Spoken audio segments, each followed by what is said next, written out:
The Hilton Garden Inn in Lake Oswego. Oh, fun. You've just like moved up in the world. It's one room that the dogs are not loving. Oh. They're okay. All right. We're streaming. Letting them in? Yep. Thank you.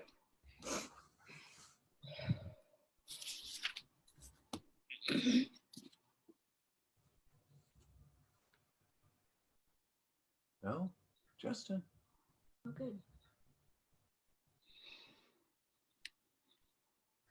Good morning, everyone. Welcome to a special edition of Church Wherever You Are. It's a lot more wherever you are this time than usual. I am not in my office next to our cute little church. I am in a hotel in the Hilton Garden Inn over in Lake Oswego with the dogs. And I know we are all spread all over the place too. Our cute little church is still there. And it looks, based on weather patterns and where the fire is, like our church is going to come through. You know, when there's a big fire, things can change. Things can change quickly, as we saw as we were all watching on Tuesday and Wednesday and and yesterday. But I have hope. I am praying that our little church comes through and our homes. This is a prayer that I found from Australia, written by a priest there. When I say, Lord, have mercy, which happens 3 times in this, I will ask you to respond, muted or not, doesn't matter, with Lord, have mercy. Creator of life, this beautiful land cries out. For the disfigured splendor of charred forests, blackened soil, ashen skies, we grieve. For the hundreds of millions of creatures that perished in smoke and flame, for the millions more who emerge after the inferno to starvation or predation, for the twisted, frayed, and torn strands of ecosystem that may never recover, we mourn. For smoke-filled lungs, dread-filled hours, anxiety-filled evacuations, for ruined livelihoods, incinerated sacred sites, smoldering homes. For bereaved families, inflicted trauma, gutted dreams, we weep. Lord, have mercy. Lord, have mercy. Jesus, our brother, all generosity echoes your own. For the dangerous labor of firefighters, for the kindness of strangers, for neighborly bonds reforged in calamity, we offer thanks. For sandwiches made, shelter provided, funds donated, we are grateful. For accurate reporting, insightful forecasts, skillful logistics, we acknowledge our debt. Christ have mercy. Christ have mercy. Christ have mercy. Spirit of truth, your justice flows like water onto parched soil. For too long, our notions of prosperity have been dominated by theft, destruction, and fire. Stolen land, poisoned rivers, dirty fuels. May we rediscover true wealth in mutual trust and care, in treasured stories and places, in clean water and air. May justice fall like rain, pouring like grace on the tongues of the poor, settling like ash in the mouths of those who profit from lies. Let ancient wisdom be respected, careful science heeded, the worship of money rejected. May we truthfully embrace our full history, honestly acknowledge our present crises, humbly nurture a shared future. Lord, have mercy. Lord, have Yes. mercy. Amen. That is from Dr. Byron Smith, as I said, in Australia. I'm going to read from Psalm 46. If I can find it.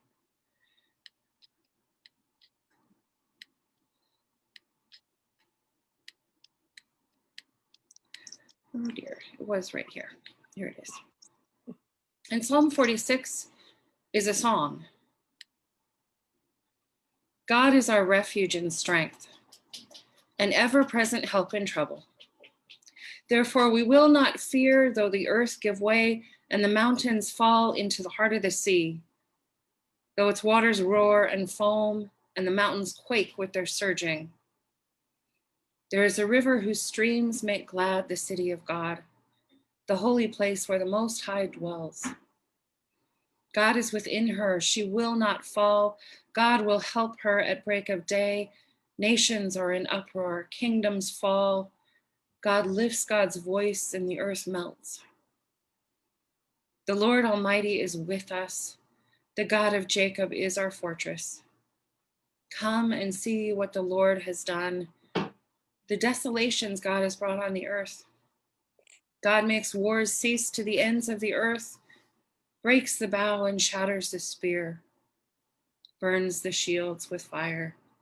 God says, be still and know that I am God.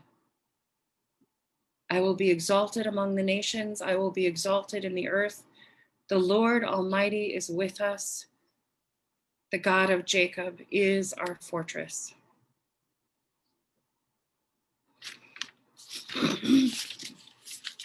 Psalm 46.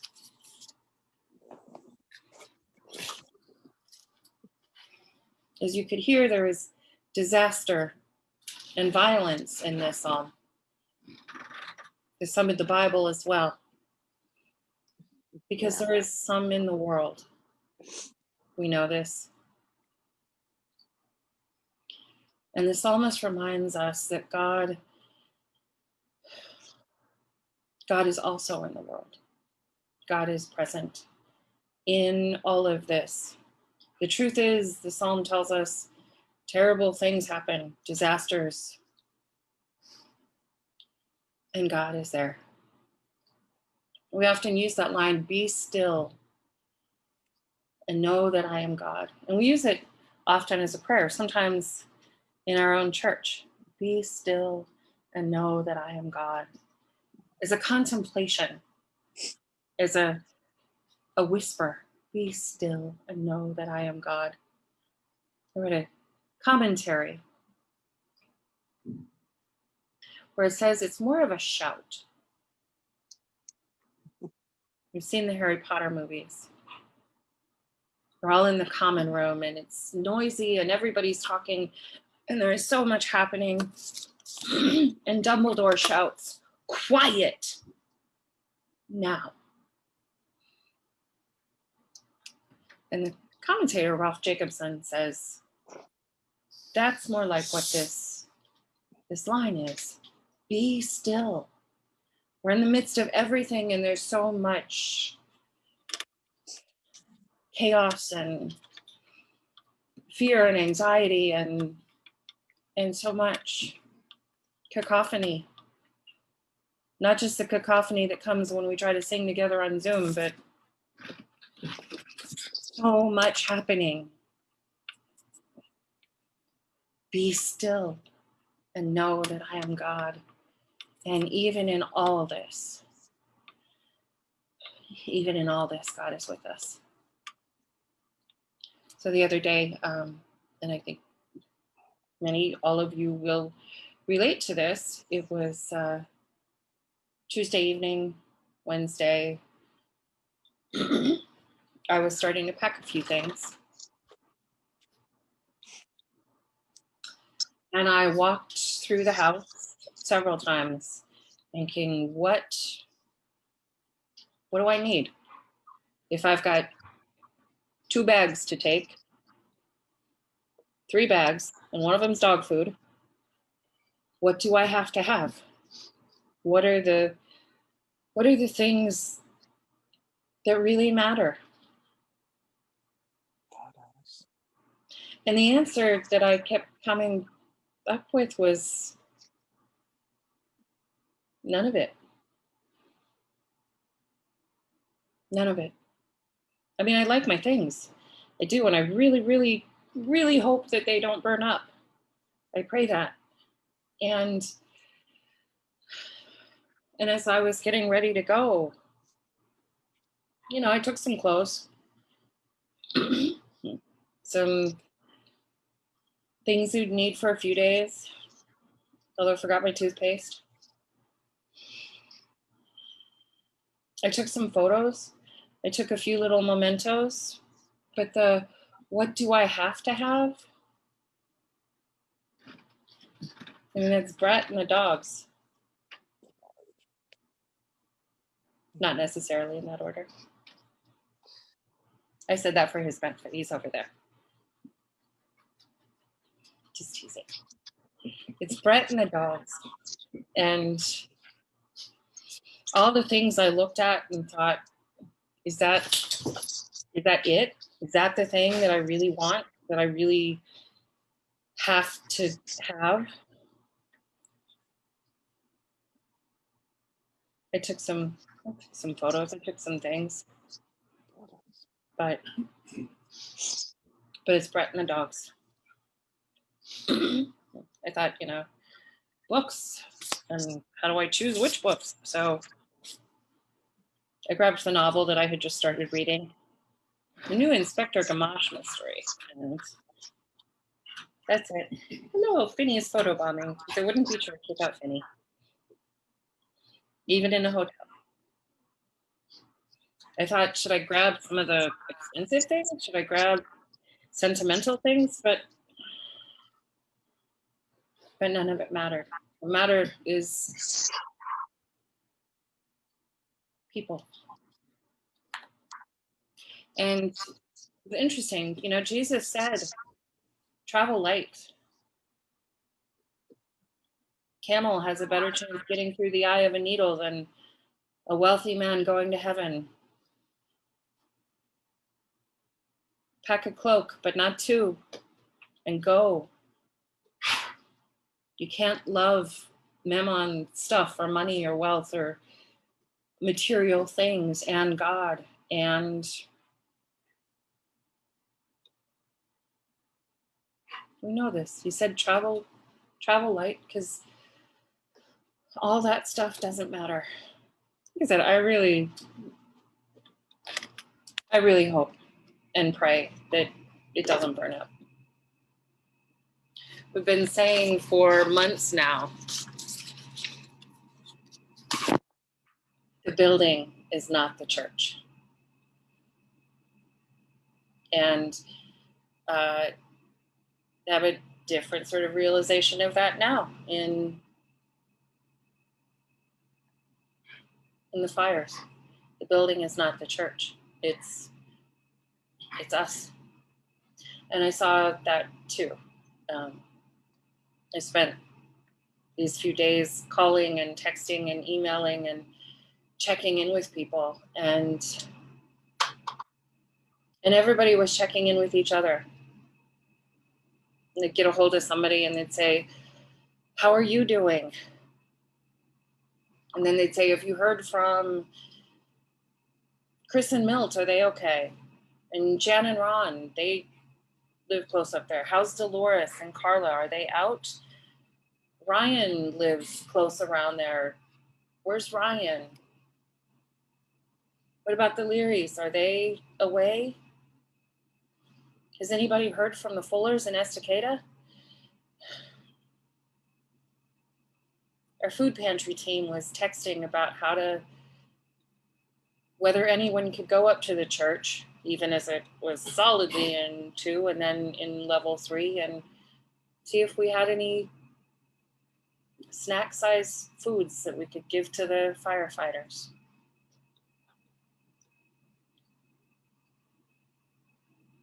The church is not the building. And there too, I pray that our super cute little church will be fine. That the flames, the fires stay far away from it. But the church is not the building. The church is you.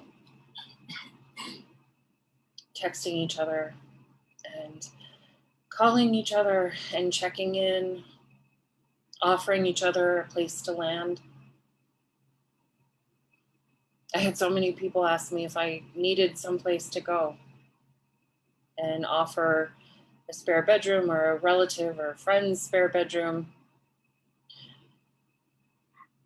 We wound up at the hotel partly because Owen is 14 and a half and kind of incontinent.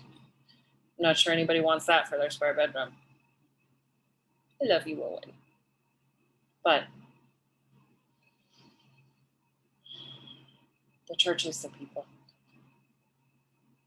And even now with us in hotels and staying with family and friends and some of in their campers parked, I don't even know where.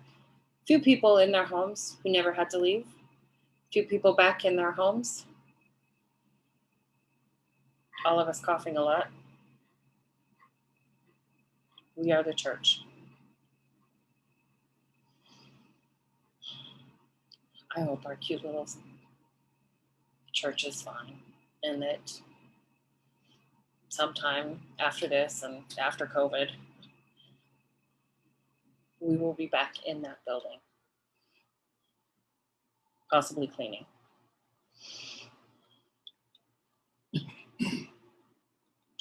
And we are still the church. We always will be.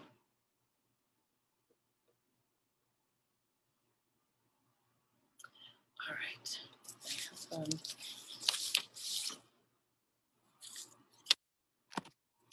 I'm going to do some extended check-in today. So I am going to try and go through and give everybody a chance to say something for how you are. You don't have to if you don't want to. You just a minute. If how you are is an overwhelming question, how about what you've learned? What you've learned in these past days.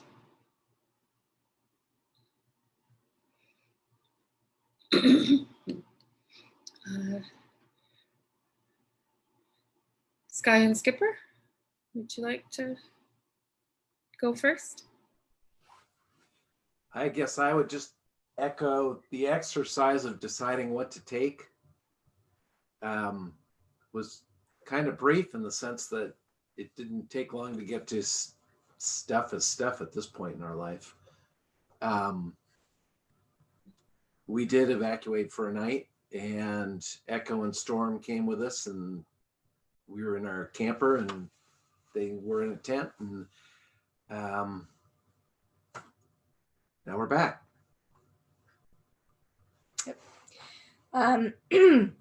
Just quick with the stuff is stuff. I learned a humbling thing about that, how cavalier I kind of am about stuff is stuff. I learned that when somebody grows up, often homeless, often leaving behind their stuff, often having their stuff sold out from under them, that stuff is way more important. It means security and safety. And so while we were able to easily say we don't need anything, it was really, really difficult for some others to be okay with that. And I'm just so glad that you guys are all here.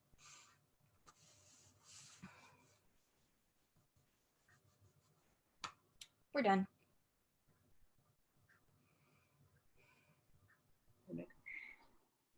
Cynthia Brindler, would you like to go? Which Cynthia? Bendler? Yes. Okay, that's me. We're in Wilsonville, and while we have level 1, it never has gone out of level 1. However, we got really nervous. I mean, the smoke, the sky, orange and red, the air around us in the streets was brown, like sepia, like a tea bag. And when it Canby went to level 2, internally you're just rattled and upset, thinking what will happen? What do we do? Where do we go? So we're all right. We're all right. And we're so grateful that the wind died down. And we're so grateful that the air is coming in from over the ocean and then going to go south. But I know we're going to live with this smoke for a long time. And it's driving my husband nuts being indoors, that we can't go outside. Yeah. But I'm very glad. And when you contacted me and said, "Are you okay? Are you somewhere safe?" That meant everything. So thank you all for being my church, our church family. God bless you. Barbara. Oh, yes. No drama here. I mean, we're in Salem. We're in Kaiser, but the point is that they're evacuating people to us. So, yes, my daughter's been very hyper about the whole thing. She's got anxiety anyway. So, myself, I lived in LA. This is not my first rodeo. I've seen flames from my house. I told her I haven't seen any flames, so I'm okay. Grateful, very grateful. We have enough drama. We don't need to be evacuating. And so far, so good. You never know if we have to. I'm a proponent of taking your photos and your record albums. Been there, done that. So, and of course the pets. Yes. All right. And as I call on people, that's just to prevent what happens on Zoom. If you want to pass, you certainly can. That's okay. We're not here to put anybody on the spot. All right. Cynthia Vattel. Weird, huh? I don't recognize that last name still, hearing it out loud. Like, who? Yeah, that's you. I know. I was like, oh yeah, that's me. I've been kind of rattled and busy this week. Eric's right here with me. He's not really camera, so I'm just going to make him. There you go. Just to make you guys laugh. Olivia is in Colorado for the week. So she's coming back this evening, and so she's going to be coming into this, and so I'm kind of a little worried how she's going to respond. You know, when you're working a crisis center in the middle of crisis, it's busy, but it's like y'all, we're on 65th and Clatsop, so we're right above the very base of the 1 zone. So I kind of went through the whole thing of where's our stuff situation too, and been a little jumpy. One of the things that I'm kind of excited about is this week, just before all this went into play, my work was able to launch the Oregon Behavioral Health Support Line. So these are people we hired from all over the country to help us with people that it started out with just COVID, but now we've launched it for fire emotional support. So it's not a suicide line, it's just an emotional support line. And these are not necessarily Oregonians. We've got some Oregonians, but it's working really well because a lot of times people have a hard time sharing with their families and friends because it's like they feel like they're adding to their burden of stress and anxiety and, you know, fears. And so we have this line that you guys can call. I'm going to put it in the chat. but it's basically so that you guys can reach out and just, it's not a suicide support line. It's just a place to just dump some of this stuff if you're having emotional stress over this. And it's just a safe, you know, place to put it. And we've got some really Also, I'm great, that too. yeah, bilingual humans on there as well. So just want you to know that there's people out there that are helping emotionally with this as well. So It's good to see So you. the number? It's in I the, put the number in the chat, but it is 1-800-923 and then help, which is 4357. I can send it out as well. Thank Right. you. 24/7. And they're really, really solidly compassionate folks. So Thank you. Good to see your face. Judith and David.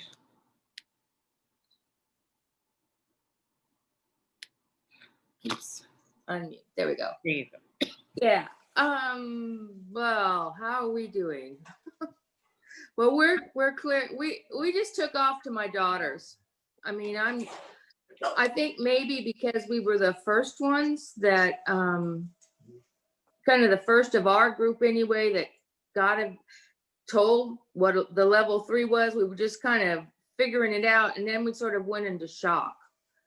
So when the guy knocked on the door and told us we had to go, we hadn't packed or anything. I just gotten back from Sandy with a bunch of groceries. So yeah, it was difficult going and picking up things, and I forgot lots of just incidental things. I do have my toothpaste, but there's other things I'm not going to mention that did get forgotten. And we came clear to Gig Harbor, but it was really kind of neat. A friend from very, very many years back when I was a child, and our house burned down when I was 10. We lost everything in a fire. And I went on and just told everybody on Facebook I was headed to Gig Harbor. And she says, stop by and see me, you know. And I hadn't seen her since I was a child. And we stopped by, and somehow that whole stepping into, she was a teenager at that time, but stepping back in with the family kind of who had taken us in when our house burned down was kind of an emotional, because it brought it all back. And that's when I began to realize how much I had not taken. But in the long run, as a child, we lost everything. And we're probably not going to lose anything. Estacade is still there. It's kind of scary because, you know, some of our conservative friends have decided they need to police Estacade themselves. So they're going through with their guns, and they have signs and different stuff. And that's kind of scary when you think about it. But nobody I know is going back to Estacade. So far so good. And people are really admonishing them and telling them they better be careful, you know, but anyway, it's Estacada. So yeah, we're fine. How do you feel, David? Well, we're fine now. Yeah, we're fine now. I think the other thing that really strikes me is we're all smoky here too. We're just as smoky here as you guys are down there. Well, not quite as bad as Portland, but I mean, I can't see the other side of we're looking over at a peninsula, so we have water. I can't see it at all. I mean, and I can't see the shore. So it's really, it's smoky up here. And I'm sure it's smoky all the way down through California. And somehow when Jennifer said in the Psalm that God is in this, it's kind of like when you can't see the sky, you sometimes wonder, where's God? And you realize, yeah, God is in this soupy smoke. Yeah. Thank you. Good to see you. Robert, and I see Bruce there behind you too. How are you? You're a little further. Oh. Gotta unmute. I am muted. This is Bruce. Yes. One I'm of you, unmuted. one of you will have to mute. Back. Yeah, I think you're echoing with each other. Yeah, Bob's in front of me. I can't, I don't know how to Click on the mute again. God bless technology. See the mute sign down there, Bob? I see it in front of me. Take your left hand over to that button down below you. There. I think he got it. Maybe not.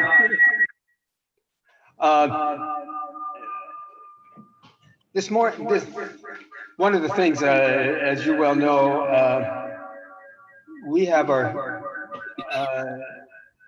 we're connected to two congregations, you in Beavercreek and the First Congregational here in Portland. And First Congregational, we have a minister-elect that'll be coming the 1st of December. And so we went to Countryside Community Church in Omaha at 8:30 this morning to listen to our upcoming new minister. And the word of wisdom I got from him this morning was what's been going through my own mind a lot. And it's simply be still. And in the Pacific Northwest, we see the gray, but this is a different gray where we can't see anything and there's not any distinguishing things in the gray. So it's an interior simply to be still. And that's a discipline that is coming hard, but I'm working at it. So, and thanks for that prayer this morning. I want the contact for that. I will send it. Okay, thank you. Yes. Thank you. I think Bob is, I don't know if Bob's off of Zoom. Okay. All right. Good to hear from you. Thank you. How about Thank the Yeltons? Hmm? Next up is the Yeltons. Hello. Hi, everyone. Great to see you.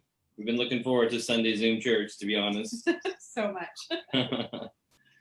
Just an update on us. We were evacuated Thursday, went to level 3 when the church did. Grace and Penelope actually left a couple days earlier, went to friends with another 5-year-old who was actually been super fun. Yep. And then Grace's boss actually left on vacation yesterday for a week and offered up her house in Vancouver. So we've got a humongous house to ourselves with the biggest TVs we've ever seen in our lives. So it's staycation's pretty awesome. Fish and 2 cats. Yeah. So we got the good life here. I really appreciate Jennifer, the thought of what do we need to take? And you said that, I was like, yeah, nothing. But then Skipper, I really appreciate you too. So what I've learned, I hadn't put that in my mind of stuff is security. And as I've sat here watching the smoke roll in, I keep thinking, boy, I really miss my coffee maker. And I really miss, my computer and things that is security. So I'm not going to be so nonchalant about, it's just stuff, because it does hurt. It's tough. It's really tough. But thank goodness we are safe and we have the things we really do need, and friends coming out of the woodwork to help us. It's just been really, really amazing. Really amazing. This community has been really God bless you. definitely been challenging for all of us. Trying to translate it to 5-year-old terms. It's been really, let's online school and then let's also do this. And online school has been canceled and canceled and canceled and canceled. So rightfully so. But we were at the church the other day because we went home to check on chickens and everything's fine. We're probably going to go back today or tomorrow and check on chickens because we had to leave all the animals, all of the chickens and everything fine. So If it looks okay, we're gonna go back again today or tomorrow and check on everything. So if things are needed from the food pantry or you want us to check on anything while we're there, please reach out to us. And we're doing it with respirators too, so it's not like we're just going up there with a regular. So. Good. Great to see you all. What is the doctor laying down with my dad? This is Gus. Gus is sleeping. We miss you all. Does Gus have bones? Gus has bones. He has toys. He's got a bunny that he likes to kill. He looks pretty floppy. It's some good puppy therapy. Yeah, good. Good to see you all. Good to see you all. How about Kara?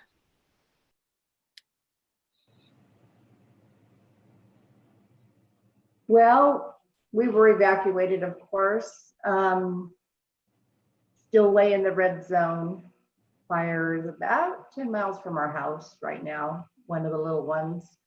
I want to thank all of my family and friends. You guys have been texting and checking up on us. My brother-in-law and sister-in-law have put us up for the last couple of days. And we are just really grateful and thankful that we have all the support.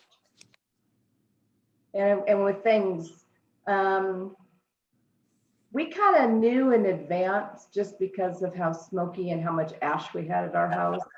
So I started packing actually 2 days before we actually went red. So photos, medicine, and my computer, and one bag of clothing, and our cat. She's not happy about traveling, by the way. But we're safe and we're happy. Thank you. Good. God bless you. Jane.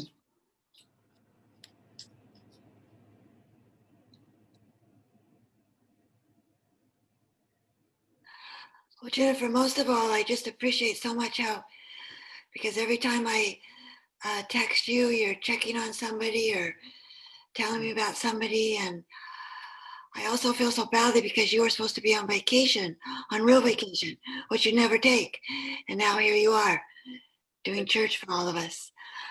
But anyway, yeah, I think the real frightening part started with us on, must have been Tuesday night. There was, I'm sure you all heard, there was a pallet fire on Old 82nd. And oh my gosh, the flames and the billowing smoke was just huge. And it was like explosions because of course there's all those heister trucks that lift the pallets. And so that was the beginning of seeing how grim and frightening all this can be. We just got off of level 3 late last night, which is a comfort. I know we're not out of the woods, but, and Bonnie, are you still on level 3 where you live? Oh, wow. Okay. Because I know Bonnie and Larry were thinking about coming here, and then it was all confusing because we were on level 2 and knew we might have to go to level 3, and we were trying to gather up things. And anyway, I'm glad you're safe with your family in Salem, Bonnie. But so I am very thankful. My heart aches for those that have had huge loss and just unbelievable, horrific times. And so anyway, I'm just very, very thankful and that we're safe. And I know there's a lot of rumors going around too. I mean, Jerry's done a lot of research, and there's these, and we have neighbors that have just spun out completely about things that are happening. And I'm not denying that some of them have to be true, but I think a lot of them are just, whoa, people are just, ooh, it's just unfortunate. But anyway, God bless all of you and stay safe and healthy. And I'm glad to see so many faces today. And Jennifer, God bless you the very most, because you're just one truly amazing pastor and friend to all of us. Thank you. Jane. Thank you. Thank you. Carol.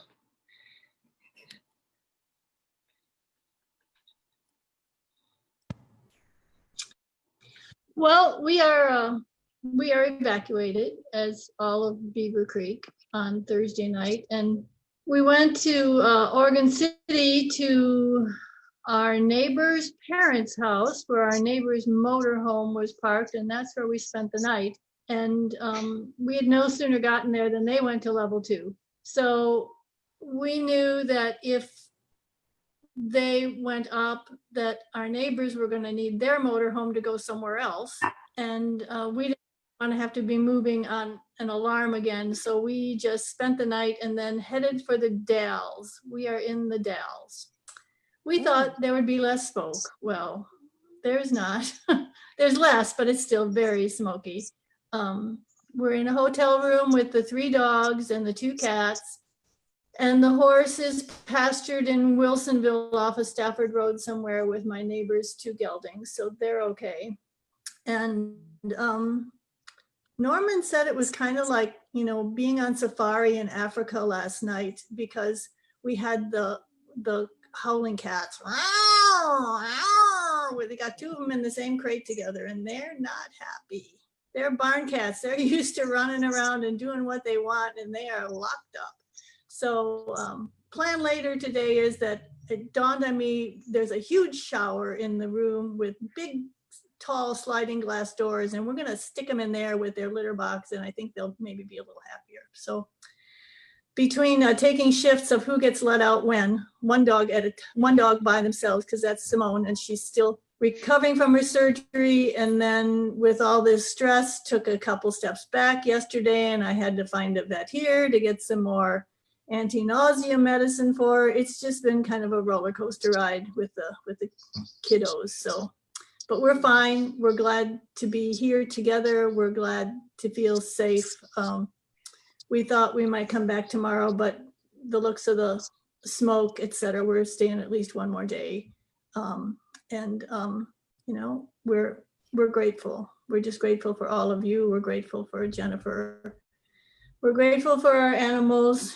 We're grateful for the cars that got us here. We're grateful for the people that are supporting us here. The people at the hotel are great. The people at the vet were good yesterday. It's just really complicated, but there is a pathway through it. And if we just be still and trust that pathway, it opens up. So that's where we are. So thank you all. God bless. Thank you. All right. Greg and Shelley.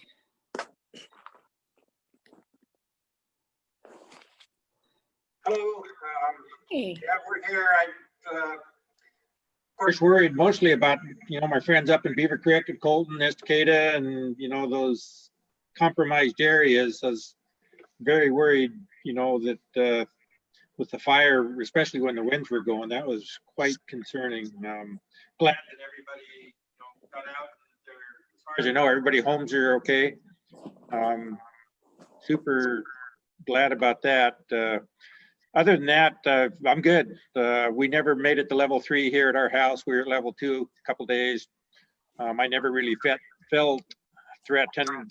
I was within walking distance of a level 1 evacuation area, so never felt that the fire was going to get here. So getting tired of the smoke, getting tired of being penned up in the house.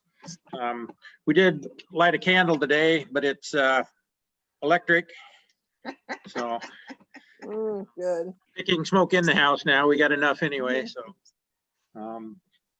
yeah, I'm good. Here's Shelley. She's got We're here, just waiting our time.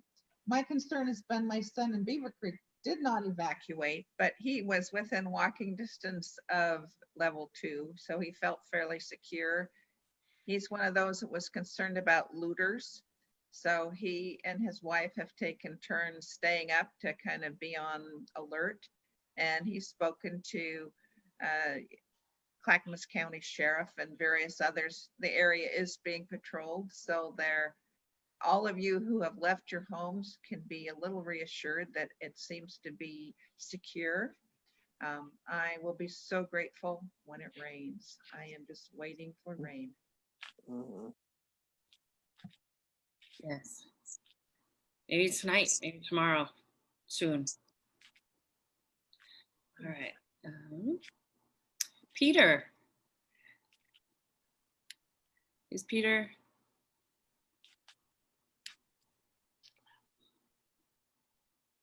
There you go. I didn't see them. Probably I'll come back to Peter. Lee and Josie? We are here.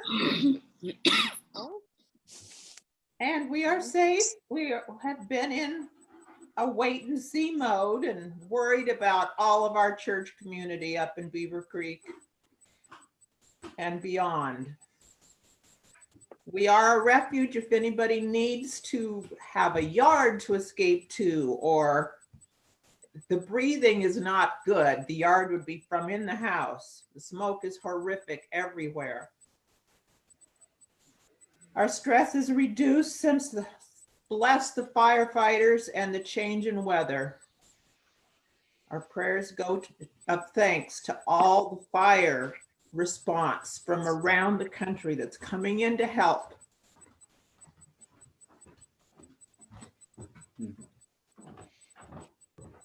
One of the times it's an advantage to live a little further from the church. Yeah. Not for meetings, but.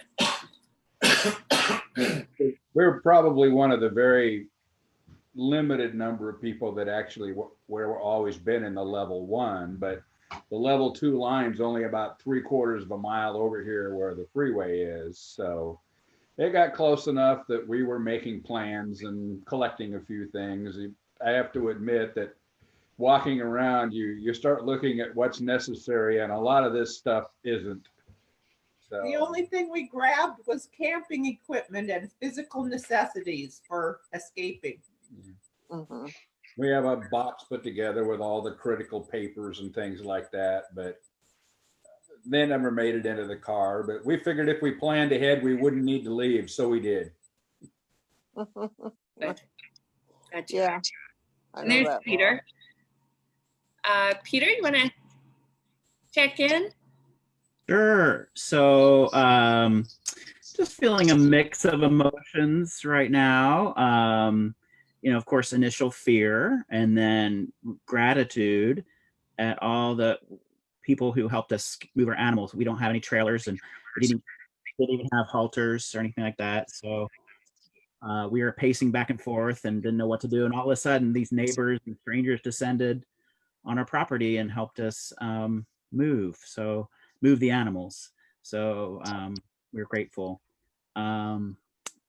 Worry about other people and the people who lost lives and property, but also I just want to acknowledge, despair at the state of the world.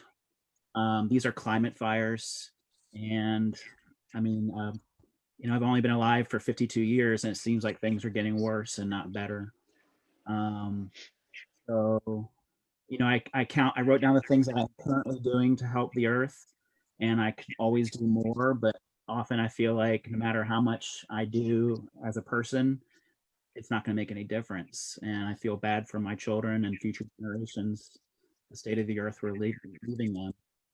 So, but on the other hand, someone explained to me the human condition is a mix of despair and hope, and you alternate between those two, and that's normal. So I'm, sometimes I'll curl up in a fetal position and, cry, but other times I'm like, okay, this is not doing any good. So I have to get up and do something. And I look to the people who are doing something, whether it's taking care of animals or the firefighters. So that's my feelings at this point. I appreciate everyone here, and importantly, all offer each other support. Peter, did you evacuate? And if so, where did you go? We did evacuate. We went to a friend's house in Wilsonville, or no, West Lynn, and we're very grateful to them. We just descended on them. So yeah, just a mix of feelings, gratitude, and hope, and then hopelessness. So, but I just want to acknowledge that it's okay to feel despair sometimes, I guess, and Yes. maybe I'm not alone in that. It's having talked to so many people, there have been a whole lot of 2020, come on. And realizing that this is not a once in a generation fire. This is if we don't do something, this is Oregon summer. Yeah, this is the new normal that wasn't supposed to happen until 2050. So yeah, when your kids would be. Yes. but thank you, Jennifer, and thank you, everyone. I appreciate you. It's really good to see you. Yeah. Thank you, Peter. Becky.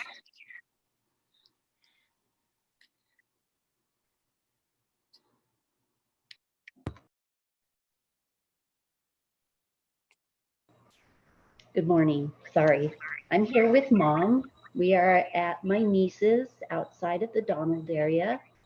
And she and her friends that live right next door were very generous and offered to take us in when we got evacuated. And Mom and Dad had evacuated to the farm the night before, and then they extended the evacuation map. So we had just unpacked a big cooler into our freezer, and we repacked it into the cooler for Mom and Dad, and headed down here to Donald, where they're in stage 2, but seems to be a pretty safe place. And my anxiety was that at the last minute, my husband did not let me take my dog, and then let me know that both he and my son were staying. So that was a little upsetting, but at this point, it looks like they're very safe, that the fire won't come that far. But at the time, I was feeling scared and threatened, and like I might not ever see them again. So that was hard.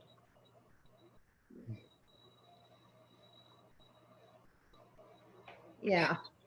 Well, in all our years, we have never saw anything like this. George experienced the fire when he was home from the service before we got married. Their house burnt down and he had to jump out of the upstairs window. So he knows about fire and he was a little upset. But it was tough trying to decide what you needed to take and what you didn't. When the grandson let us know Monday that we were going to be in a bit of danger, that we should get some stuff together. So I got all the personal papers and things packed in a suitcase, ready to go. So when we got the alert, we still had a few things to get, but it's sort of tough to make the decision. Because as he says, you get right down to it, it's just stuff. It's really good to see you both and together and safe. And you just wonder what God's plan is. You know, yeah, you look around and then you read the Bible and the different things that happen to the Christian people over the years. Maybe we're trying to get a message. We've got to be very careful and listen. Be still. Yeah. I think there is much that we could learn in this moment, in these times. I hope we do.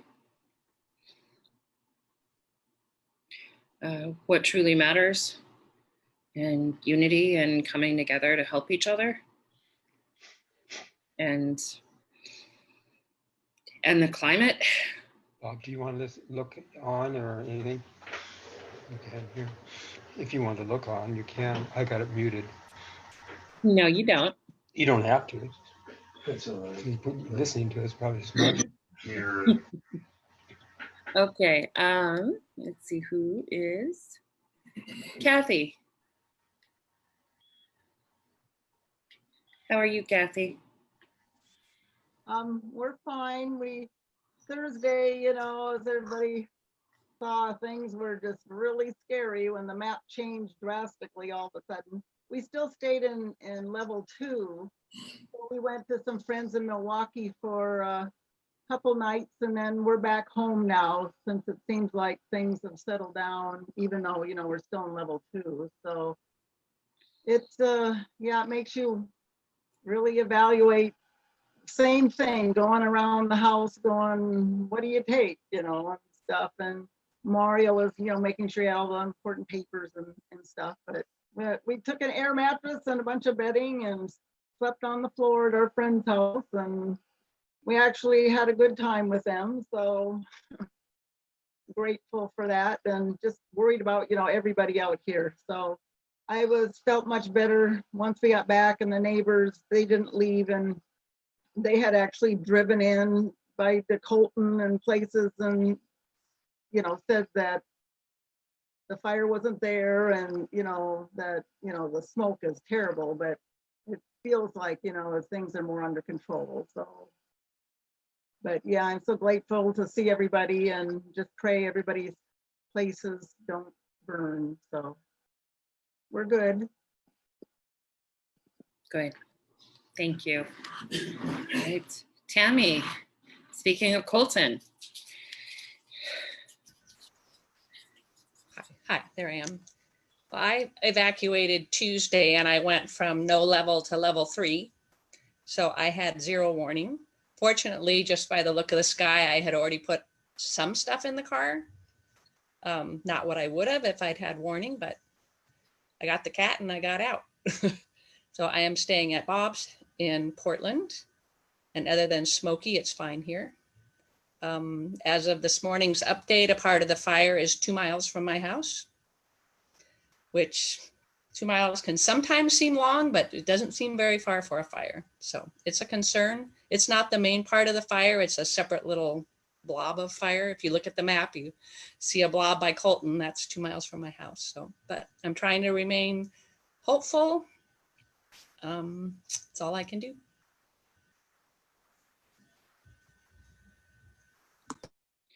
We are praying for your house too. Sending love. Let's see. Justin and Shari? She unmuted us. You are, yeah. Well, I would say I am just beyond capacity for dealing with new stuff. And I try to, you know, logic myself out of it, looking at all of the reasons we have to be grateful, all of the things that we still have. But my brain hears me, my heart doesn't. We were on level 3 on Wednesday, our house was, and we were out of town, and it was just, both of us felt like we just couldn't even catch our breath just from the fear and anxiety. Luckily, you know, got a hold of the dog sitter and said, just evacuate, just go take the dogs and dog food and get out of there, even before the formal level 3, because we could see that it was moving. Actually, Tuesday. Tuesday, okay, yeah. So we could see that it was moving towards the house. And so, but you know, just not knowing, and it just feels like just one thing after another. And like I said, I keep reminding myself of all the reasons I have to be grateful. And then I just feel like I can't catch my breath, can't get my head to stop whirling and thinking. We're both feeling that way. We are evacuated to, my aunt has a house in Portland that she's not currently living in. It's in Portland, but it's kind of close to Hillsborough. And there's no internet and no cell service. So we spend our nights there worrying about what's happening that we don't know about. And then we come into town and check in. And during this time, all of the like text messages and emails from friends and from you guys and the whole stream of M&O text messages, checking in, Mouseketeers, that has been pretty much the only thing that has kept me sane. So I love our church family, and I'm so grateful for all of you. That's it.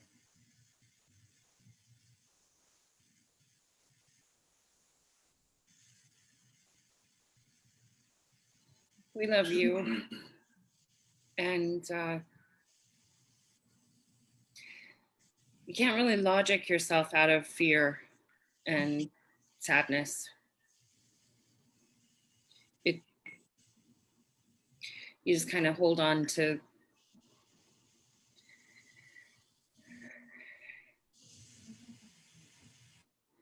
the sadness and the anxiety, and also overhear that there is good, and sometimes you can't, it's hard to hold them both.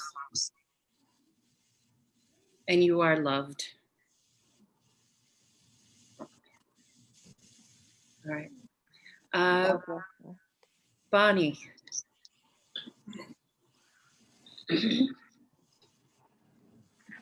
Okay. Hello, everyone. I think a lot of you have reflected what I've been experiencing and feeling. Phil and Maureen and Arthur were up with us for a few days before we were evacuated due to some plumbing work happening down here in Salem. Luckily, the plumbing work got done in time so that when we got the level 3 evacuation notice, get out now, we had already packed up the cars with not too much really, but it just irreplaceable things, like my mother's quilts and Larry's mother's postage stamp quilts. My unfinished artwork, can't leave it unfinished now. My dulcimer, you know, it's and then realized, you know, this is all stuff. Really, what's precious to us is here in Salem, and where we are sequestered very comfortably, and are so grateful. We're so grateful for all of you and all of the inquiries that we've been getting, texts and so on, saying, how are you? What can we do for you? It's just the gratitude is so amazing to me. I don't feel fear.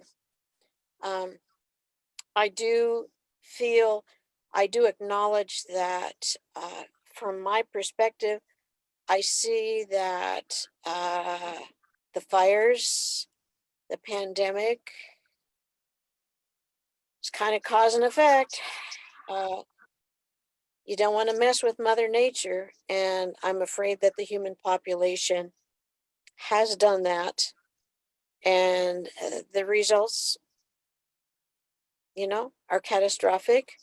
But we will get through this, and I am grateful to all of you, and I love you all. It is so good to see you, all of your faces. It just, this is what's important to me, is you, is family.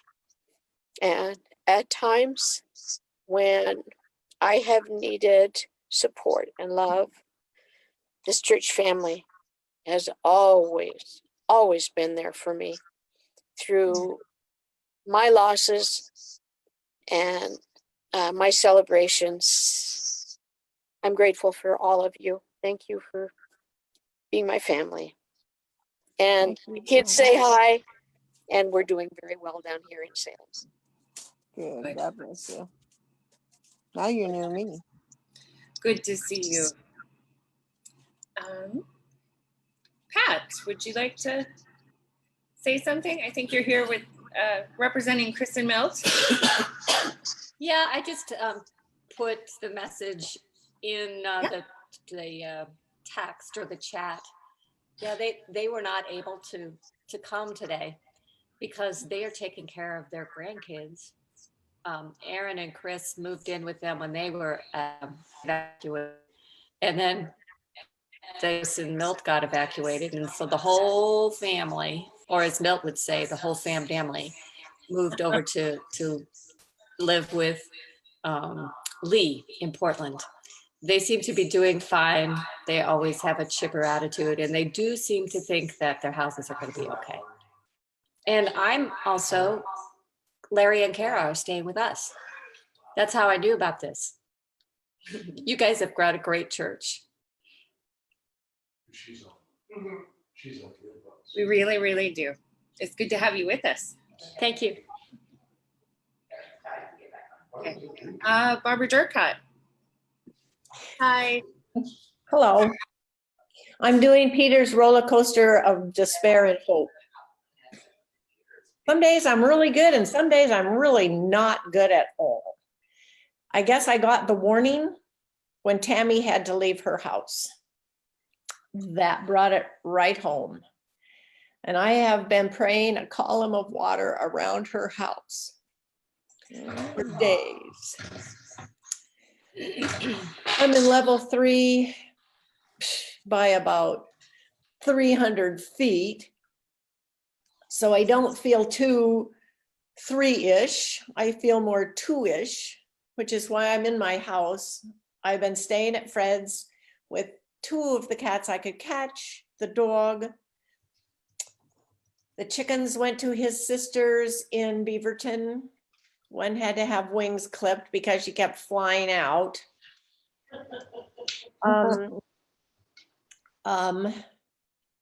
3 cats we couldn't catch, and they're still here at the house.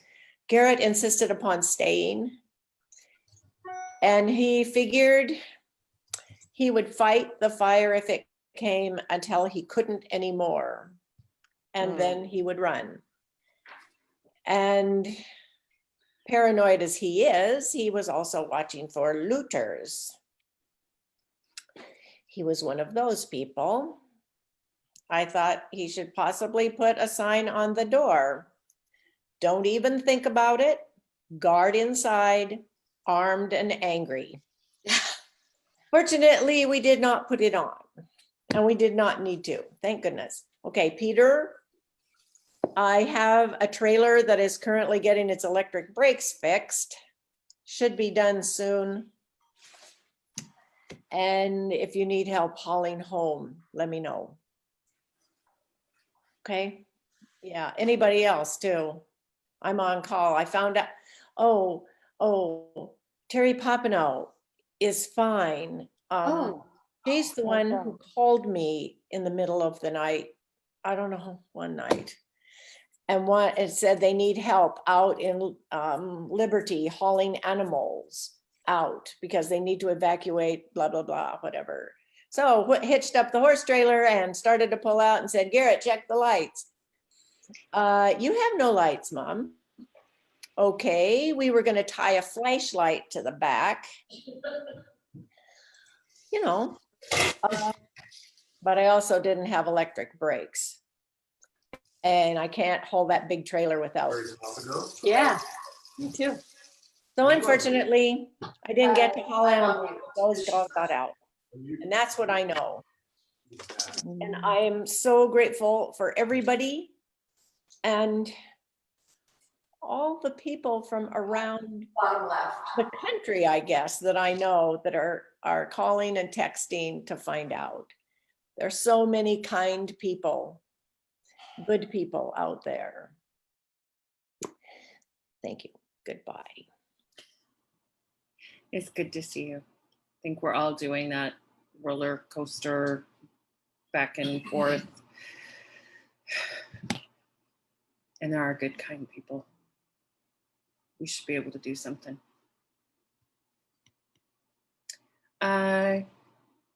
Cynthia Andrews. No, wait, 1 minute.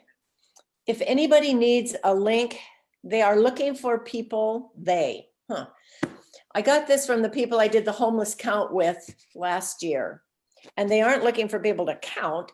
they're looking for people that can maybe help give out food, sort of man the portable showers and that sort of thing for the really vulnerable populations.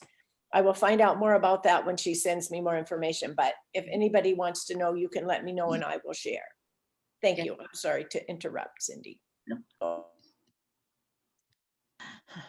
Okay, well, taking the lesson from Tammy, I packed up my car on Wednesday. Did like the rest of you, what's important, what isn't important. And it's amazed me how much stuff in my house I like, but I don't really need, and I don't love it.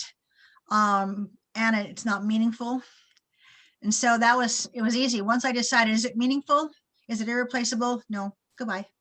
You know, so I was ready to leave when we got the red alert, and I was on my way to Oregon City to be with my son Rob when they got the level 2 alert. So I moved on to Newburgh, and I'm in Newburgh now with my son Chris. My son Ben and his girlfriend, who live in my daylight basement apartment, went to her parents, and our pets are all safe. But I saw something that made me realize I don't have one freaking problem in the world.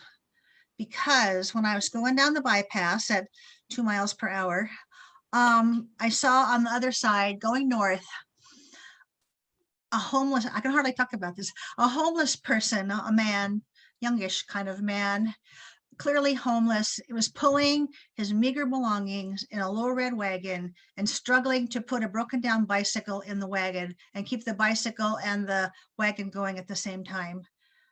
And that's the point when I just about lost it, because I was ready to go, I wasn't so stressed about that, but I just thought, you know what? I don't have a problem. I'm in my nice car with my critical stuff. My people are all safe.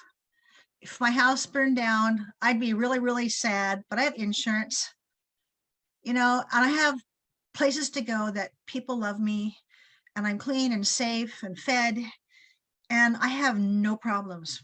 I do not have a problem. And that guy, he's haunted me ever since that. I have no idea where thought he was going to go, what was going to happen to him when he got there, what happened to the people down in the canyon that he might have had to leave behind. And it just put the whole thing into perspective for me. I don't have any problems. My inconvenience with smoke, no problem, really. Just the fact that I'm living with a very, very, very unhappy cat in a little bedroom here, not a problem. My little red wagon guy, he's a person with a problem. And that just really, really helped me. And every time I think, oh, poor pitiful me, because the smoke is so bad, I'm thinking, I don't have a problem. And it made me feel so, so grateful for everything that I have. And even if I lost everything in my house, I'm still rich, and in the ways that really matter. And so I just think, help keeping it in perspective. And it just wrenched my heart. And I can't stop thinking about him and people like him. Thank you. Yes. When I was talking in the reflection, I said multiple times, it's stuff and none of it is irreplaceable. And in thinking about that, I was very aware that we are a congregation of middle-class white folks. And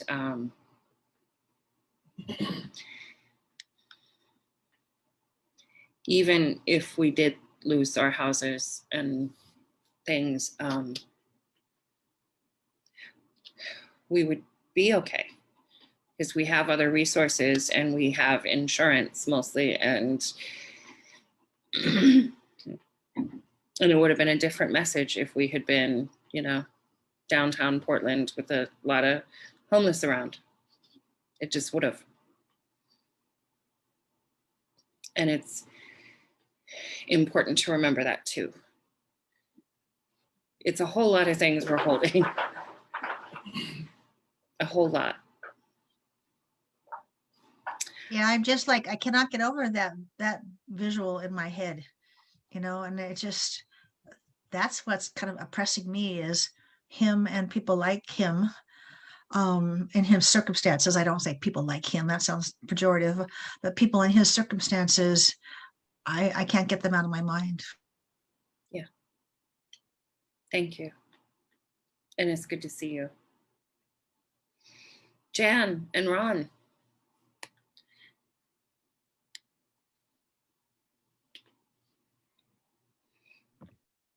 Sorry, I had to get to the unmute. Yeah.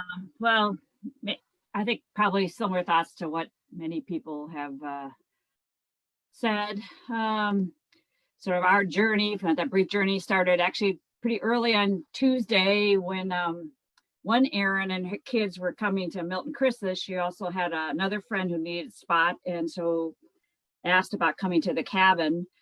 So quickly was cleaning the cabin to make space for another Chris to come stay with her dog for the night. They decided just one night. And then watching the skies. And then Tuesday evening also was that little flare-up fire on 213 in Spangler Road, which was then a mile and a half away. That was fire that was on the other side of the road, but Milt and I agreed and kind of took some turns that staying up to monitor that, because it wasn't quite on the radar yet, because it was not a big fire, it was just a little fire. But that actually didn't turn out to be an issue. We did like you, we prepped a little bit. We kind of thought we'd go from the green, yellow, red, but we just went, green to red.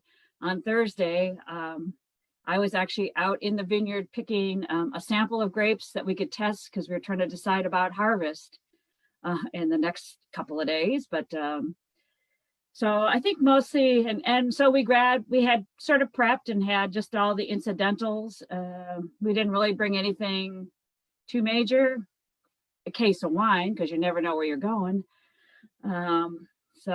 But I'm grateful for friends, because as we packed up, I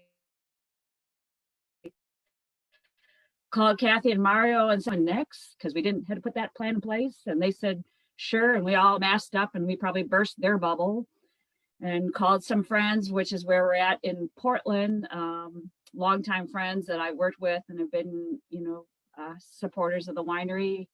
And they said, sure, come. And Tim and Patty, and then realized they had nobody in their house since last March, save their daughter. And so we just popped that bubble and have been trying to mask. And I feel grateful that people let you in and then have to mask up in their own house and kind of pay attention, because that was just another layer. And so I'm grateful for friends who are willing to say, sure, we'll figure it out. And in some way, we've had a great time over the last 2 or 3 nights, just being together and sharing stories and talking and getting to know each other at a different level. We've had a lot of, like everybody, a lot of feedback when we put out our email message to our email list from the winery. Had all kinds of people I didn't even know were following us.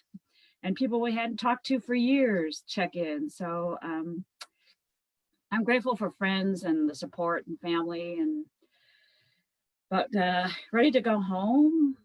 We may go home today and just take a look around and see. It's as smoky here as it is there. And I think that's the hard part. It's now you've descended on people and you shouldn't really be inside, but you can't be outside. And yeah, I don't know if you, just grateful for friends.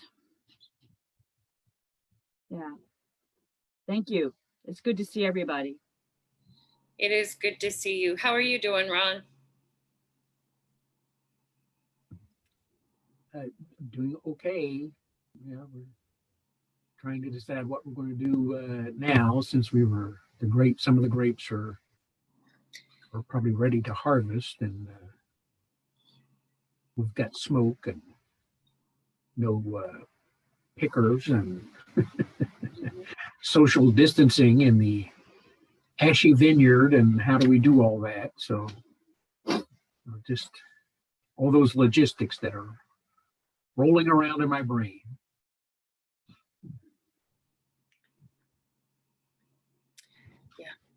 Thank you. Praying for you both and winery and wine. All right. Jan Kaiser. Yes, Jane mentioned the fire on 82nd Drive. That was right across from our parking lot. And we really had a miracle because one of our teachers saw the first smoke and alerted and called 911. There, besides the pallets being there, there were 2 rental houses that were destroyed. And people that lived there, and they got out in time. Our building survived it miraculously because we saw a video where the fire went all the way around it. All of our landscaping is gone, and we will have a lot of cleaning to do. But because it was metal, it probably saved the 6 houses behind us too, because it just jumped. We saw all the flames jump. So it was a pretty scary night Tuesday. And we were very thankful for the firemen that came back on Wednesday and checked all the hot spots, both on our property back in the wetlands and also on the property that was destroyed next to us. And one of the people that was in the house next to us there had been gone when it happened. When they came back, they couldn't find their 2 cats. And later on Wednesday, we were out looking and we found 1 cat, and the other one is very precocious. So I think he was probably still hiding back in the wetlands, but it really brought it right home. And then of course, Thursday we were put on 2 at home. So I'm just kind of grateful and thank you to all those firemen, Clackamas firemen. They were just totally amazing. That's the blessing for me this week.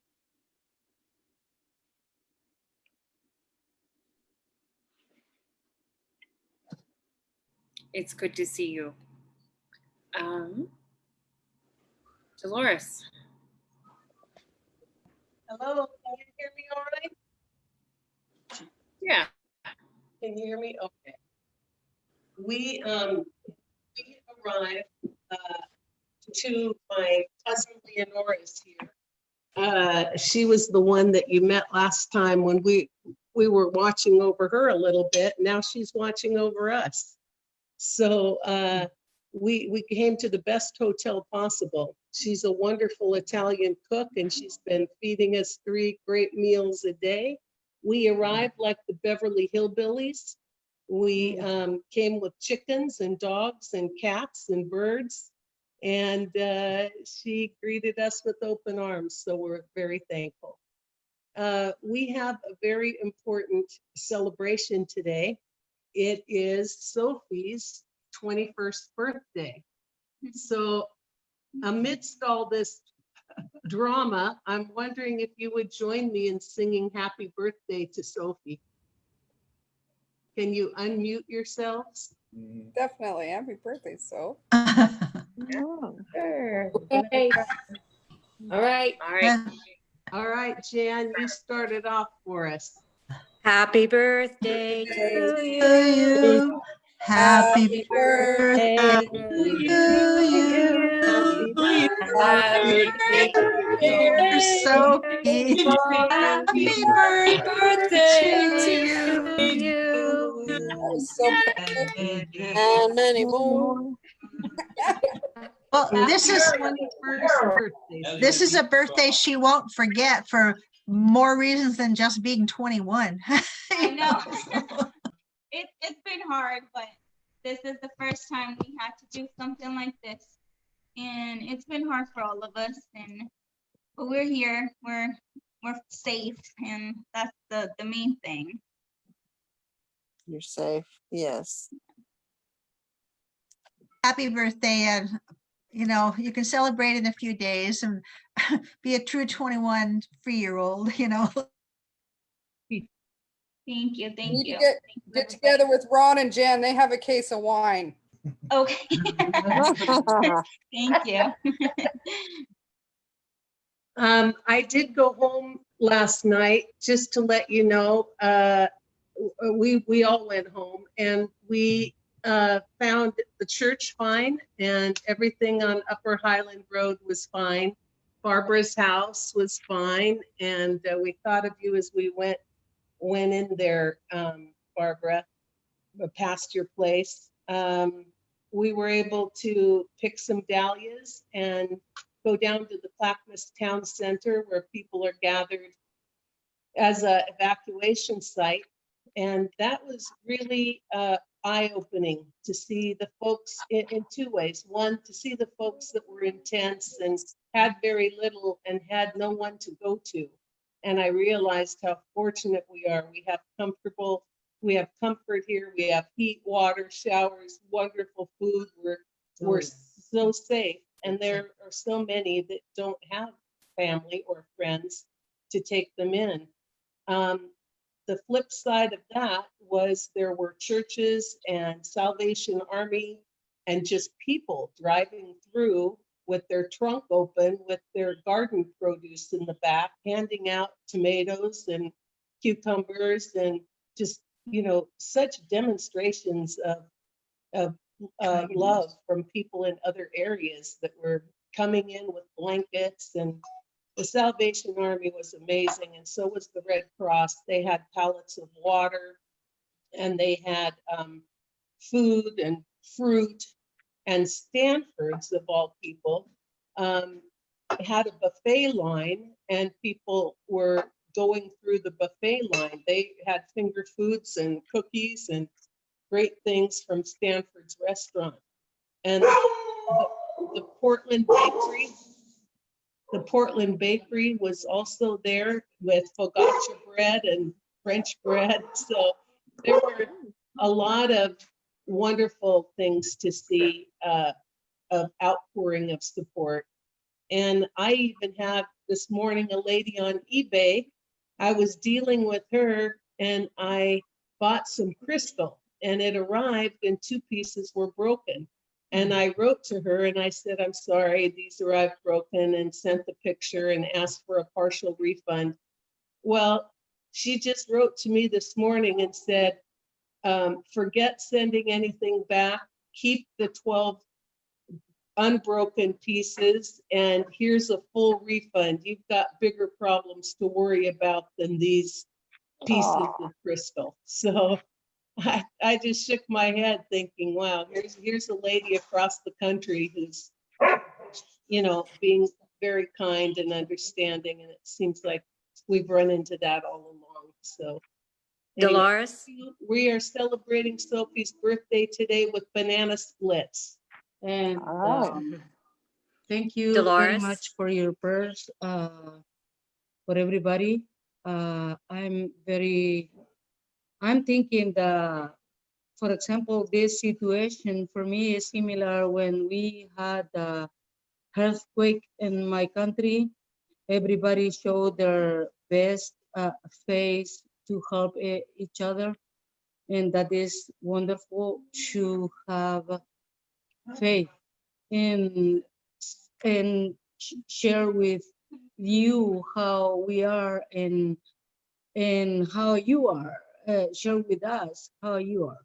It's for me, it's wonderful to see the gringos people are good too. And I'm happy to reach 50 next week too. And next week, huh? Yeah. And we are praying to soon we can be together celebrating our life together. Okay, I hope we can make a big party next year. Okay. Big party. Skipper, you hit the nail on the head. The effect for me is different than it was for Carla and the girls. Much more traumatic because of their past experiences with starting over. But my cousin, who's more mature than the rest of us, said to Sophie, don't look at it as starting over, look at it as continuing. And the important thing is that you get up and keep going. And that was very, very insightful and helpful. We never really start over. We just keep the faith and keep going. So God bless everybody. Thank you. You are loved, all of you. Happy birthday, Sophie. Is that baby back there? It's not coming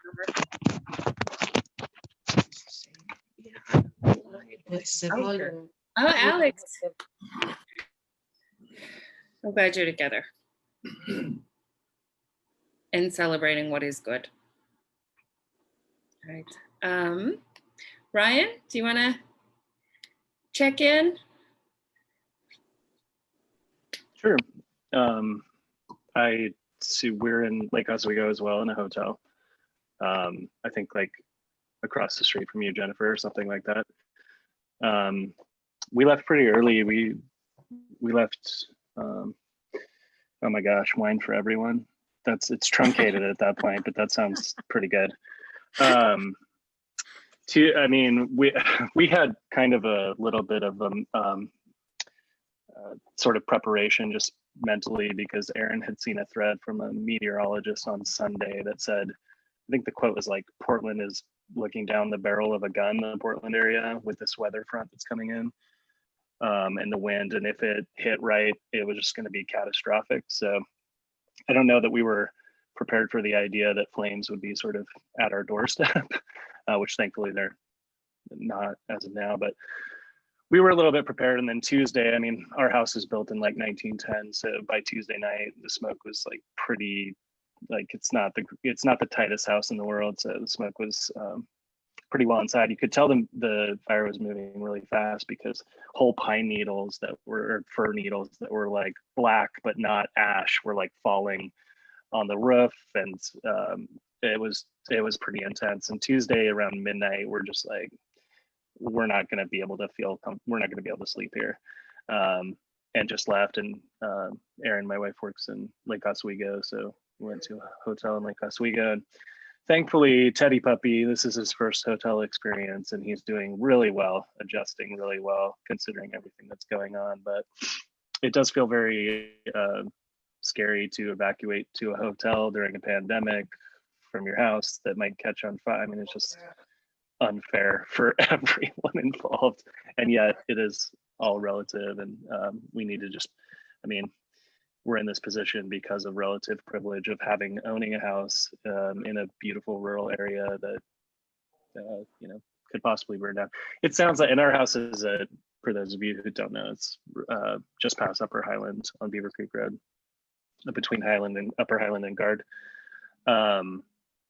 It does sound, I mean, it's been a roller coaster this week. Like, we went out Wednesday because our power was out, took all of our like fridge and freezer stuff out, brought it to Aaron's mom's in Redland, put it in their freezer. Then their power went out like a little while later. It's okay. Oh, apparently our food is fine, so that's good.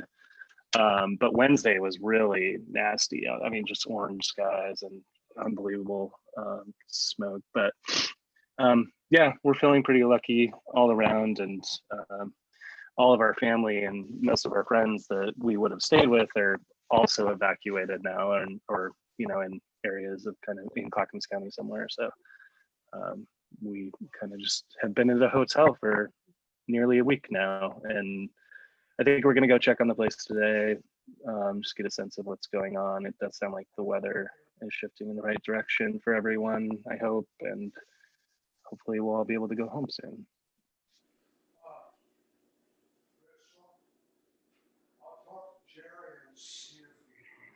And you and Aaron and Teddy Puppy are safe and okay.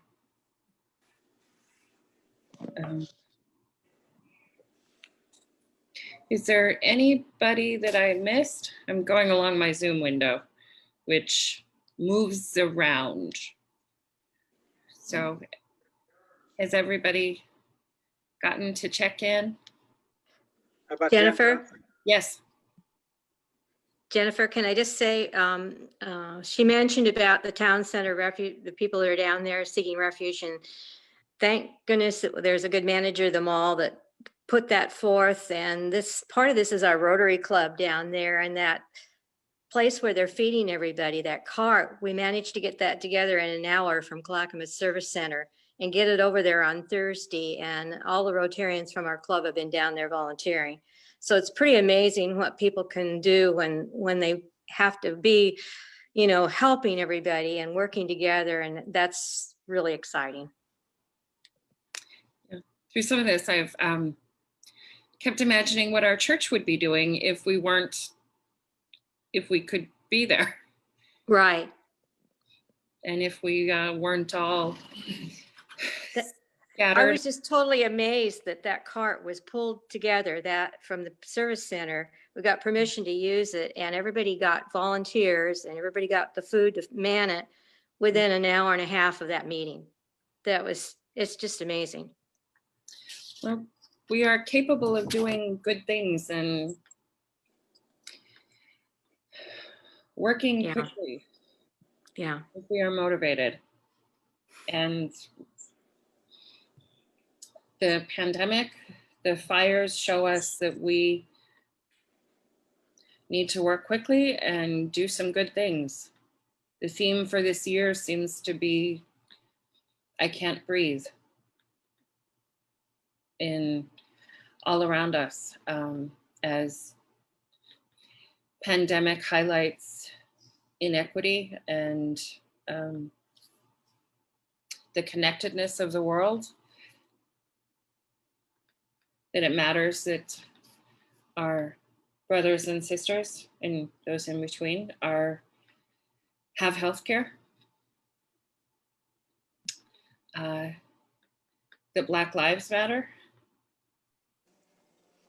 that we have to do a much better job on climate change. Yeah. If we're gonna breathe going forward. And we can. Yeah, we can. Hey, Jennifer. Yes. There was one thing that prayers, maybe a moment for us to pray for others is, I just learned yesterday that the pastor, Jim Casterline in Colville, the little Colville church, he tested positive this week for COVID. And he's married to the pastor of Westminster in Spokane. And so they're both quarantined. And, you know, Spokane and Colville, they've had horrible fires too. I mean, they've been in the midst of this for a little longer than we have. But anyway, I just know those churches must right now, having both of these things converge on them, fire and COVID, this has got to be a troubling time for them. So let's remember them in prayer. Yep. Yes, well, that's next up to share some prayers. All right. It's time of so much concern and so much that we know that we have to be grateful for. So let us pray.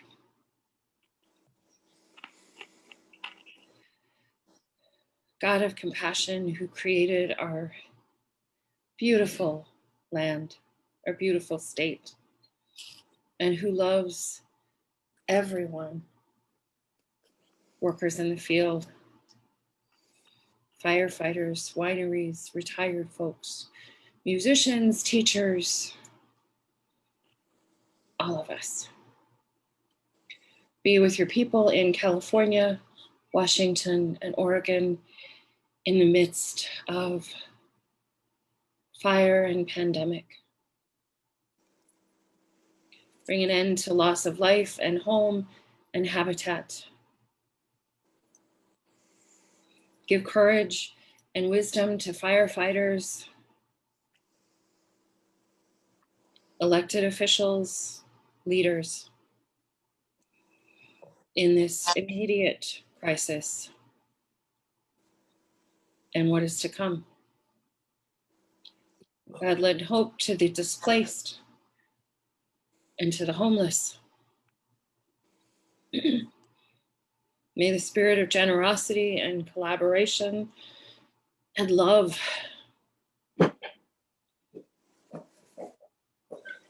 may that lead us.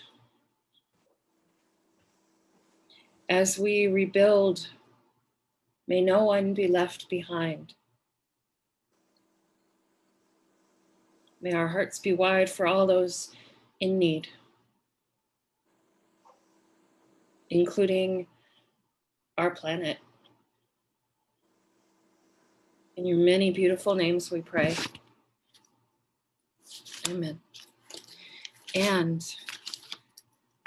would you like to share prayers of gratitude, of concern, any prayers with God, who knows and who does love us in all things? I ask for prayers for my cousins in California who lost their house in the Beavercreek fire. They just found out this morning. Lord,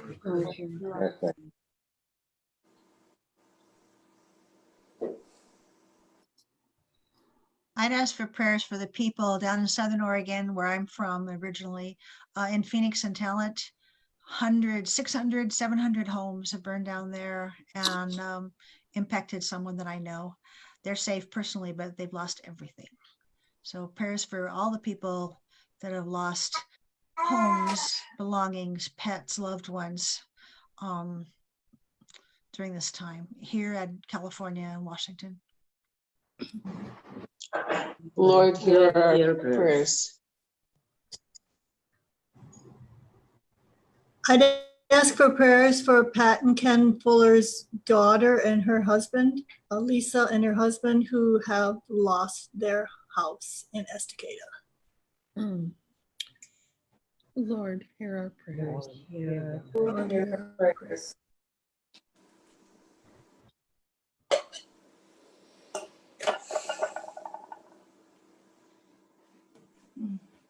I guess I have one more. I guess sort of prayers of gratitude about the pandemic situation.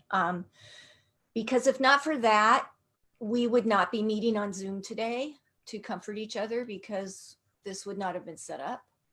And I'm pretty thankful that the fellowship hall is full of stuff that some people in our neighborhood may need rebuilt. You know, we've got a lot of stuff in there, and I'm sure that somebody is going to be able to use it. Yay, that's good news. Thanks be to God. Thanks be to God. Thanks be to God. And prayers of gratitude for Sophia. And we just ask that her future be blessed and that she be watched over in all that she does. And we are so grateful that we have her in our life. Thanks be to God. Thanks be to God. And continue prayers for Helen Leary. She had her first chemo this past Wednesday. She'll have the next one. Then now she still will have a consecutive 11 weeks of chemo. Ray and she lost power. And so they were on the fire line anyway. Well, no, they were safe, but having no power, they couldn't stay there. So they have lost everything in the freezer and whatever, but they are safe in Lake Oswego and close to where she'll be getting her infusion on this coming Wednesday. And her son and daughter, of course, have been checking on them. And so anyway, it's just one thing on top of another for them, and tough time to be going through so much. So continue. Lord, hear our prayers. Lord, hear our prayers.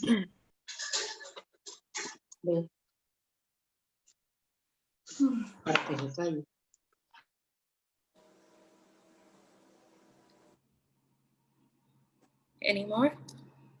It's okay. There would be lots more prayers. So am I understanding correctly, Pastor Jennifer, that the Fullers have lost their complete house? Their daughter Their daughter. also lives in Estacada. So she lost her house. Fuller's house is okay still, as far as we know. Oh, it's her daughter's house that's completely gone. Okay. Yes. And they're all staying together. Oh, wow. Yeah. Okay, thanks. I didn't need They're they're in Oregon City with his brother. Fullers are? I'm wondering about Violet and Emily and Rick Swim. Rick is with his daughter Naomi in good. And Violet and Emily are in a motel in North Portland. Okay, thank you. All right, Thanks be to God. Yes.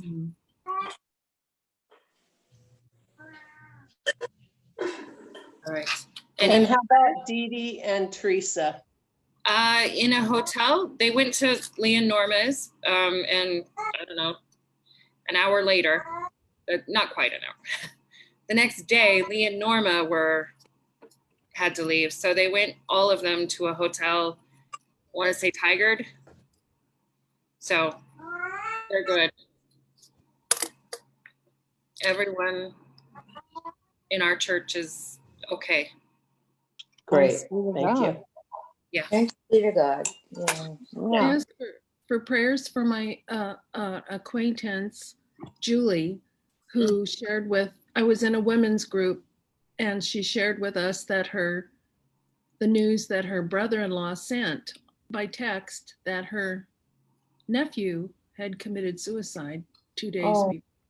Well, He was 35 and had 2 children and a wife, and all of this happening at the same time. Hear our prayers. Hear our prayers. Hear our prayers.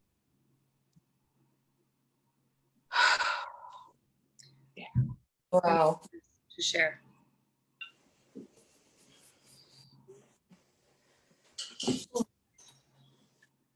Oh, is there another prayer? I would just like to say thank you that, for once we're doing pretty good, and that all our friends and family, as far as I know, are also okay. So yeah.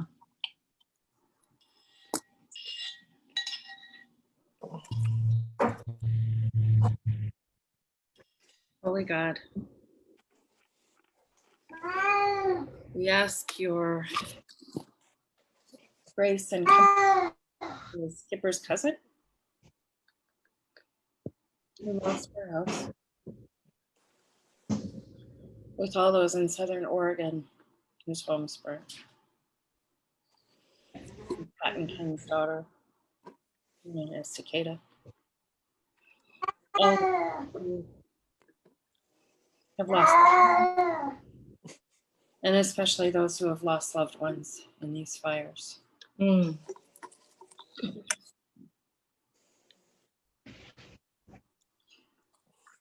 also ask you, Helen and Ray, in your grace as she continues chemotherapy now in the midst of pandemic and also fire. And we send tears for Julie, who lost her nephew and all of his family. And Holy God, we are grateful. We are grateful for what is good. We are grateful that we can come together today over Zoom and see each other and hear each other's voices and know that everyone is safe. And be a church family, even spread out in Lake Oswego and Portland and Vancouver and Salem and Colorado.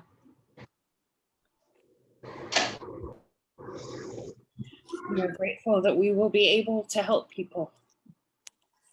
with our fellowship hall or food pantry, and our big, generous, loving hearts in our little, generous, loving church.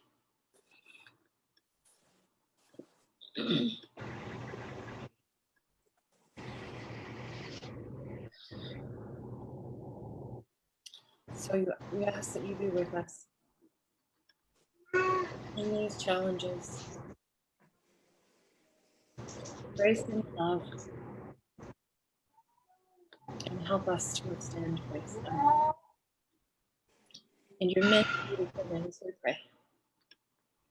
Amen. Amen. Let's say the Lord's Prayer together, the prayer that Jesus taught us, in whatever words are comfortable for you, and you can mute or unmute. A little cacophony in prayer is okay. Okay. Who art in heaven, hallowed be thy name. Thy kingdom come, thy will be done on earth as it is in heaven. Give us this day our daily Bread. And Forgive us forgive our us trespasses as as we we forgive those who trespass against us. and lead us not lead us not into temptation, temptation, but deliver us from deliver us evil. from evil. for For yours thine is the kingdom and the power The and power the and glory glory forever. forever. Amen. Amen. Hey, Jennifer, may I Yes. just say one thing? Yes. I wish I could sing, but I don't think I could cut out for it this day. When I was in Salt Lake City some while back, I went to watch the Mormon Tabernacle Choir practice. And one of the people up in the balcony was not singing that night. He was one of their members who was being deployed very shortly overseas to some horrible place. And after their practice, tap, tap, tap, and they all stood up and sang, "God be with you till we meet again." Yeah. So to all of you, God be with you till we meet again. God be with you till we meet again.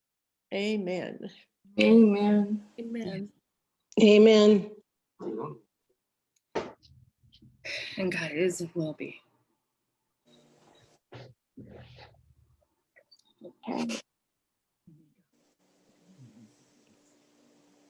So we have just had a 2-hour church service. Yeah. Thank you. We needed this. Yeah, we sure did. I feel better. Yep, good shot in the arm. It's so good to see you all. And blessings to Sophie on her birthday. Gratitude for her. Thank you so much. Also, Sophie, you've got to fix the world, okay? Young ones. Okay, not to put too much on you. We're gonna try. We're gonna try to do that. We love you. Okay. Well, I'm gonna go. Good luck. Okay, and I don't want to cut off coffee hour time if anyone would like to stay, but We're good. God be with you till we meet again. And let there be peace on earth. Keep in touch, everyone. Yeah. All right. Bye-bye. Bye.